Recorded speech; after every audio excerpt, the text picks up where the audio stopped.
Gente, eu estou aqui na cidade de Jundiaí, em São Paulo, no Jardim Botânico, passando para trazer mais uma palavra ao seu coração, um momento de reflexão. Dizem que uma das definições de caráter, e essa você não encontra no dicionário, ela é bem popular, é uma pergunta, e é essa pergunta que será o tema da nossa reflexão. Fique comigo nos próximos minutos que nós vamos desenvolver isso a partir da palavra de Deus. A pergunta é: quem é você quando ninguém está olhando?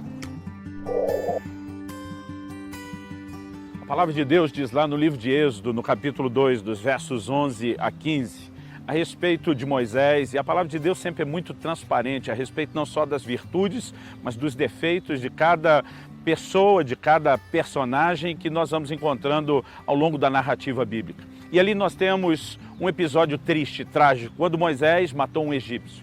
Mas o que me chama a atenção é que a palavra de Deus declara que Moisés, antes de matar aquele egípcio, na tentativa até de ajudar um dos seus irmãos, um dos hebreus que eram oprimidos, a Bíblia diz que ele olhou de um e de outro lado, e não vendo ninguém, o matou.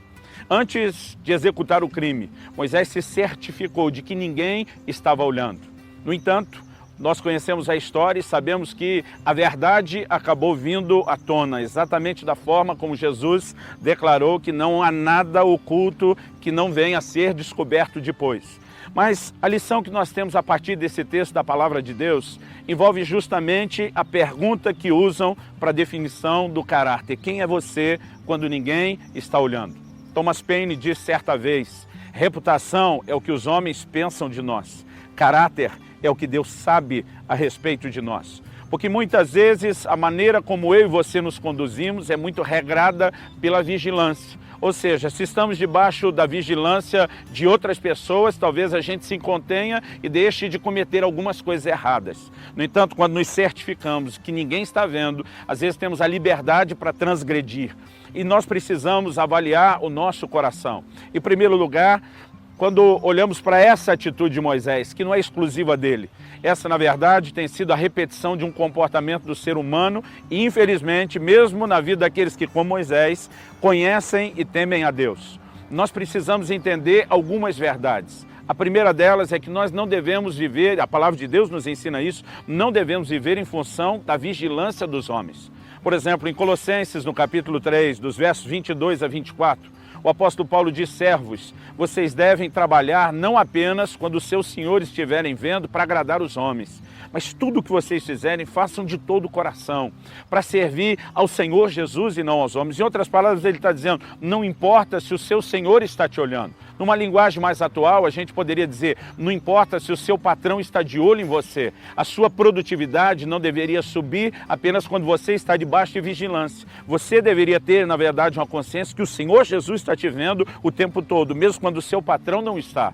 Então, essa consciência de não se mover pela vista dos homens, mas sim com a consciência de que há um Deus que tudo vê, deve ser um trilho que defina a nossa conduta, que defina o nosso comportamento. A palavra de Deus fala em Gênesis 39 a respeito de José e de como a mulher de Potifar dava em cima dele todos os dias. A palavra de Deus diz que a atitude de José, a resposta dele revela a atitude do seu coração e diz: como cometeria eu tamanha maldade, tamanho pecado contra Deus? Naquele momento ele está dizendo para aquela mulher: a gente pode até estar sozinho nessa casa, ninguém pode tomar conhecimento, ninguém pode ver o que está acontecendo, mas há um Deus que tudo vê.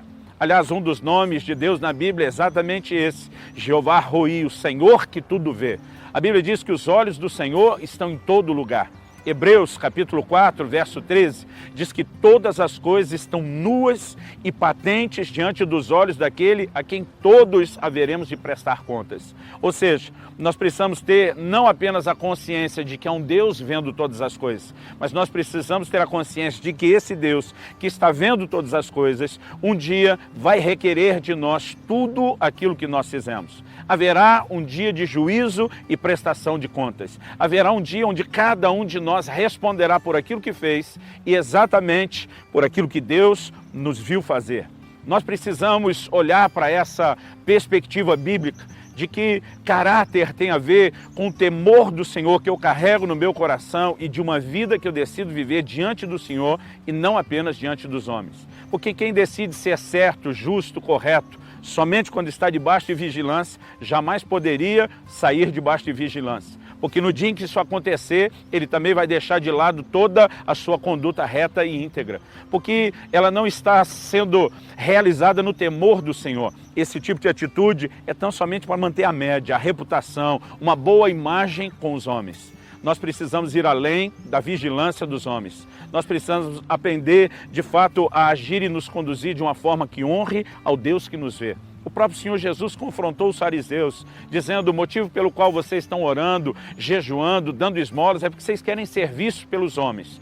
Provavelmente o que Jesus estava sinalizando é que aqueles camaradas, quando não tivessem uma plateia, eles não demonstrariam a mesma devoção e nem a mesma piedade. Ou seja, se o que somos diante dos homens é uma coisa e na ausência deles é outra, então o que nós estamos praticando é somente teatro. Deus quer em mim e em você um tipo de conduta que tenha consciência de que Ele sim é o Deus que tudo vê. Eu gosto quando no livro do Apocalipse o Senhor Jesus se revela a uma daquelas igrejas da Ásia, dizendo: eu sou aquele que tem os olhos como chamas de fogo. Ele está dizendo: eu sou aquele que tem um olhar que tudo perscruta, que enxerga todas as coisas, que não tem nada que foge à minha capacidade de percepção, de visualização e, poderíamos dizer, de vigilância em relação a vocês.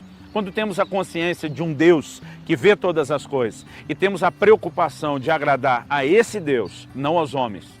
E eu não quero de forma alguma dizer que a gente não deva se preocupar com uma reputação diante dos homens. Porque a palavra de Deus diz lá no livro de Provérbios que mais vale o bom nome do que as muitas riquezas. Ter uma boa reputação é algo importante. A boa reputação, ela gera credibilidade diante dos homens e diante das pessoas. E Deus espera que a gente tenha e mantenha o bom testemunho. O Senhor Jesus disse que a nossa luz deveria brilhar, resplandecer diante dos homens. O problema não é que eles nos vejam fazendo o que é certo. O problema é quando nós só fazemos o que é certo quando eles estão nos vendo. Se fazemos o que é certo sempre, no momento em que eles estiverem nos vendo, nós vamos construir uma boa reputação, nós vamos dar um bom testemunho. Mas se só fazemos quando eles estão nos vendo, então nós estamos fingindo, nós estamos apenas fazendo teatro.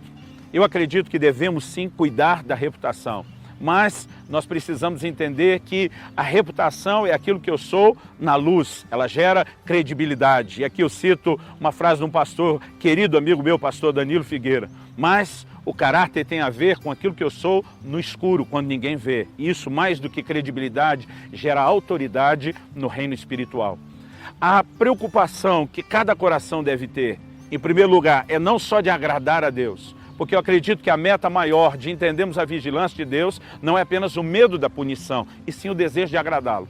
No entanto, a palavra de Deus traz um ensino para mim e para você, de que esse Deus que tudo vê, esse Deus que espera que a gente viva não só em função da vigilância dos homens, mas que a gente entenda e compreenda que os seus olhos estão sobre nós, Ele também nos traz uma consciência de que um dia haverá juízo, de que coisas que estão escondidas serão descobertas, assim como o homicídio que Moisés cometeu acabou sendo descoberto depois.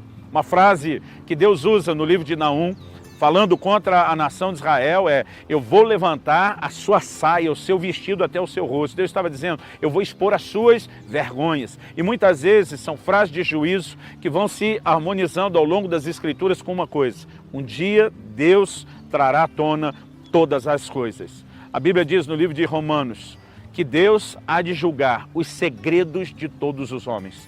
Paulo diz: esse é o evangelho que eu prego a vocês. Deus há de julgar o segredo dos homens. Então haverá um dia que nós estaremos diante do Senhor. Haverá um tribunal, haverá prestação de contas, haverá juízo. Muitas vezes as pessoas acreditam que escaparam do juízo porque não viram ele acontecer de forma imediata aqui na terra.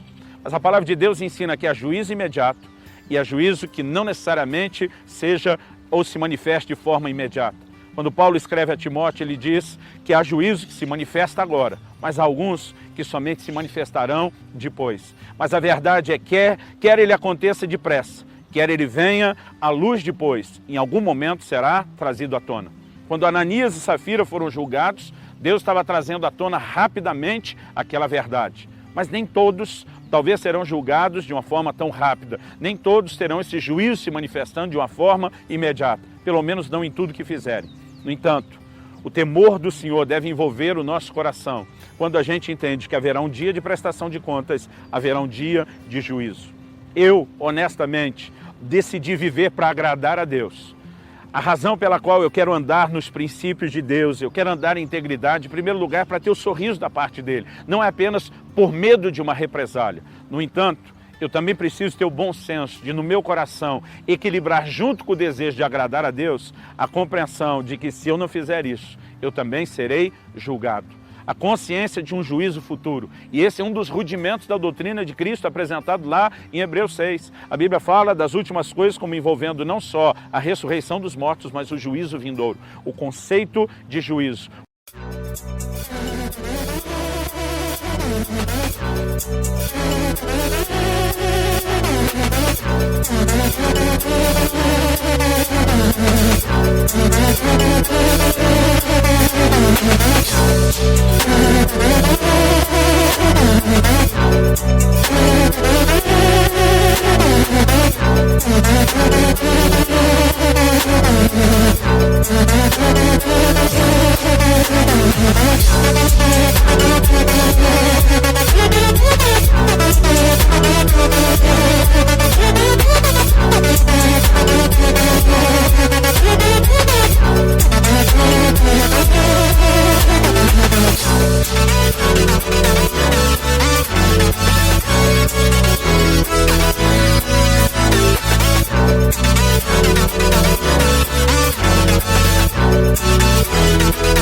Conceito de consequências das nossas escolhas. Ele vai nos ajudar a determinar bem o nosso caminho aqui e agora.